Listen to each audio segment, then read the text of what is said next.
It is a great honor to speak at this event today. My name is Maung Tun Khin. I changed my name 7th May 2016. I'm a Rohingya, born and brought up in Arkhana State, western part of Burma, Buthidaung Township. During democratic period time, my grandfather was a parliamentary secretary, but today I'm not a citizen of Burma because of 1982 citizenship law. During my childhood time in Arkhana State, after 1988 uprising, I have seen serious human rights violation, what I have faced in Arkhana State. As you all know, today historians have mentioned, after 1948, independence time, Rohingya were recognized as an ethnic group. Rohingya language were broadcasted, and 1961 to 65, Rohingya language were broadcasted, and 65 they strip of our radio broadcasting program. And 1982 citizenship law made us a stateless. And after that, I have seen what situation, because I passed those situations. I was not born. During my childhood time, I faced restriction of movement. For example, in Buthidaung Township, I couldn't go to the Maung Tun. We need to get a pass. It takes 2 to 3 days. We couldn't go to the Sitwe. We need to get a pass. It takes 5 to 7 days. You have to approach to Nasaka, security forces. You have to provide a big bribe. For example, even though our senior brothers are educated in professional studies in Rangoon Institute of Technology and Medical, we couldn't go to the university. Our lands were confiscated by Burmese military. They kept under of military, and non-Buddhist settlers brought, and we have to provide them food and others. And finally, what happened? We flee from the country to neighboring Bangladesh. And what happened next? After 2010 election, many people, international community have expected some reforms will come to Burma. But 2011 anti-Rohingya campaign were stronger.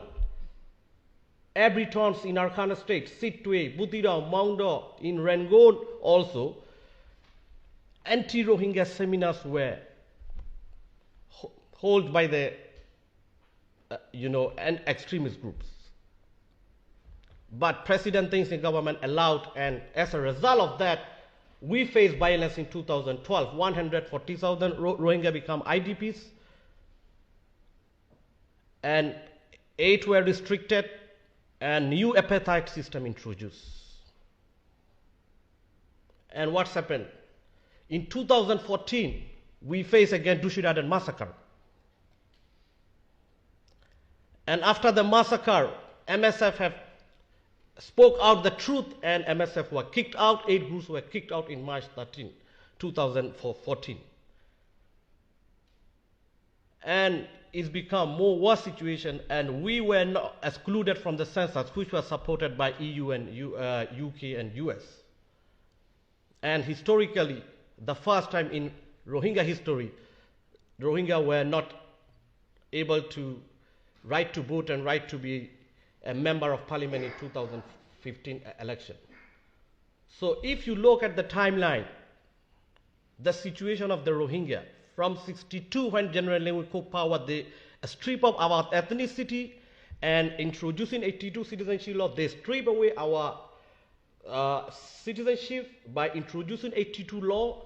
And then after 1988 onwards, from 1990, restriction of movement, marriage, education, confiscation lands were carried out. And after 2010,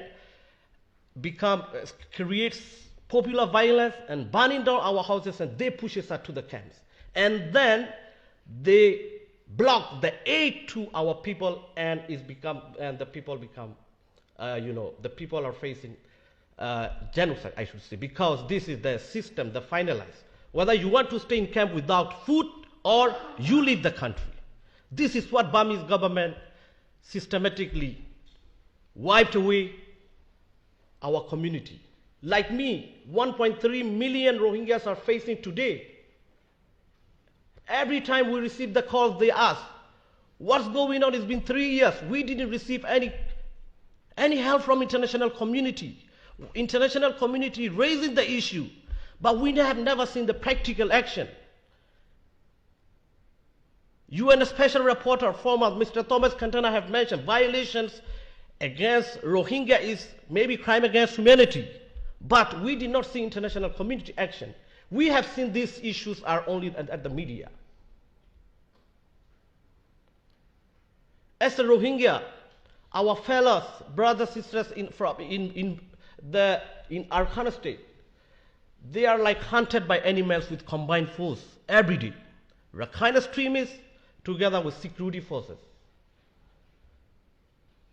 We've been crying out for international support, for international solidarity for a long time, but unfortunately, we still did not get any proper action and any practical action from them.